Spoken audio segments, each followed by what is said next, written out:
All right. Welcome to the WPS session entitled 10 Minutes, Dyslexia Screening by Your Classroom Teacher Partner. My name is Stephanie Roberts and I am an assessment consultant with WPS, and I've been a school psychologist for about 22 years. And I've worked with WPS for almost 5 years. Today, I'm joined by Dr. Kathleen Williams, the author of the Phonological and Print Awareness Scale and the Building Early Literacy Skills Phonological and Print Awareness Activities book. Kathleen, tell me a little bit about yourself and your background. Well, I have kind of a diverse background. I spent 20 years working in the schools as a speech pathologist, a classroom teacher, a remedial reading teacher, a school psychologist. And then the next 20 years, I spent working for test publishers, developing mainly reading and vocabulary tests. I have a bachelor's in speech and hearing. I have 2 masters. I have a PhD. I'm a nationally certified school psychologist, retired, and I have a lifeline license in elementary education, Indiana. And now I give workshops occasionally for various groups, such as speech pathologists, classroom teachers, and school psychologists. Wow, that's pretty impressive. So, what motivated you to develop the Phonological and Print Awareness Scale and the Intervention Guide? I often describe it as the culmination of 30 years of research, work, and thought. After I finished my master's in reading, I started teaching first grade. And back at that time, kindergarten was for socialization. Kids started to learn to read when they hit first grade. And I knew from my background that kids needed to know the alphabet, they needed some phonological awareness, such as the ability to rhyme, in order to profit from that initial reading literacy curriculum. So I partnered with my speech pathologist and a parent volunteer, and I made up these individual little testing booklets where we went through and saw if the kids could name the letters of the alphabet, could rhyme words, could match words that begin with the same sound. And this helped me to be able to get off on the right foot. I could group kids who needed extra help, and I could push the others forward. A couple of things have happened since then. Number one, now we want kids to be able to read at the end of kindergarten. And quite a aggressive goal. And number two, we have fewer parents who read to their children, who help children develop those early literacy skills. And the research from the 70s, 80s, 90s, 2000, it's all the same. Kids need to come to school knowing the letters of the alphabet, having alphabet knowledge, which included knowing print concepts. They need to come to school with phonological awareness, an awareness of the sound structure of language. That is exactly what the PPA scale measures. And I hope that classroom teachers can partner with their speech pathologist, school psychologist, other specialists like a reading specialist in their school and give these individual assessments. It only takes about 10 to 15 minutes to give the assessment. It's all receptive, so it's not threatening to the child, and it's very easy for the examiner if you want to incorporate some other paraprofessionals to help you. But it would give you a way to start the school year knowing where your children are. The other nice facet is that it comes with 3 parallel forms. You know, teachers have to monitor progress, and they have to start by teaching the regular curriculum.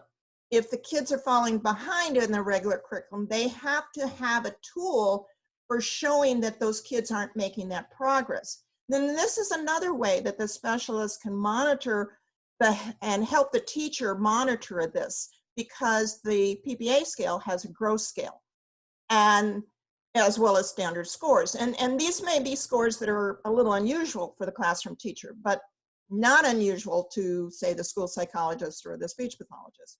So the PPA scale would help teachers get the year started off right, intervene, and catch those kids before they fall behind. So it sounds like you've used your life's experiences, your professional experiences, and all of your knowledge and your passion to create an assessment that would really benefit classroom teachers and specialists alike, as well as children and families. So how does this assessment, you know that given recently there's been a lot of legislation when it comes to dyslexia. So how does this assessment help classroom teachers screen for dyslexia? In other words, why should other professionals partner with classroom teachers to help them start using it? Well, I'm glad you asked that because, we really know the ins and outs of dyslexia now. We know it is a phonological based issue. People with dyslexia have many language skills. They can learn vocabulary. They can comprehend what they hear or what is read to them. They understand higher level language skills such as inference and sarcasm. But the area that they have grave difficulty with is decoding, the phonological base of language. So they can't decode words quickly. They can't read smoothly. Now take that back to our young children entering school. If we could recognize early those children who are going to have issues with phonological awareness and letter naming, then we could intervene and make sure that it's not a matter that these kids need this taught to them or that it's truly a weakness in their language skill set. So this really helps both the classroom teacher and the specialist because you can cut down in referrals. You can test and monitor and intervene, test, monitor, intervene. As those children gain the skills that should come along with appropriate intervention, and that's why I wrote the intervention guide, then these are students that maybe the teacher, without watching this growth, would have quickly referred them to a specialist. Now she's partnering with the specialists in her building, and they are watching the children that may be truly suspect for dyslexia. And it's the PPA scale is an exact match to what you would expect to be the real weaknesses in kids who have dyslexia. Children who have dyslexia will appear very bright because they have great vocabulary and they follow the instructions of the classroom, but they have trouble learning the letter names. And people say to me, well, doesn't that mean that dyslexia is a visual skill? No.